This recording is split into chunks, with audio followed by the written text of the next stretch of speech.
బ్రిటన్‌లో ఉన్న భారతీయులు గనక కళ్ళు తెరవకపోతే, ప్రపంచంలో ఉన్నటువంటి భారతీయులు కళ్ళు తెరవకపోతే, రేపు పొద్దున మన మీద ఒక ముద్రేసి పంపించే కుట్ర జరుగుతోంది. ఎందుకు అంటే, ఇప్పుడు అమెరికాలో ఎవడో ఒక నలుగురు ఎదవ పనులు చేస్తారు. ఆ ఎదవ పనులు చేసినటువంటి వాళ్ళ మీద వల్ల భారతీయుల పరువు. మొన్న మన ఎన్ఆర్ఐలే బాధ్యతాయుతంగా స్పందించి అక్కడ ఎలా ప్రవర్తించాలి, సినిమా హీరోల గురించి గొంతులు చించుకోవద్దు, రాజకీయ పార్టీల గురించి అక్కడ రెచ్చిపోవద్దు అన్నటువంటి స్టేట్మెంట్ ఇచ్చినటువంటిది అక్కడ చైతన్యపరిచే ప్రయత్నం చేస్తున్నారు. కానీ మూర్ఖులు ఎక్కువ ఉంటే గనక ఇలాంటి మంచి మాటలు ఎక్కువ.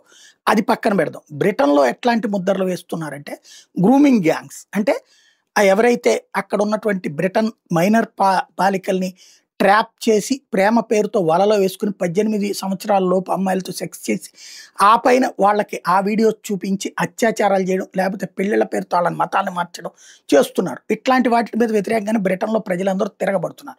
బ్రిటన్ గాని, ఈ యూరప్ కంట్రీస్ దీన్ని ఏం వాడుతున్నారు పదం? ఏసియన్ పీపుల్ అని వాడుతున్నారు. కానీ ఈ అత్యాచారాలు చేసిన వాళ్ళందరూ ఎవరు?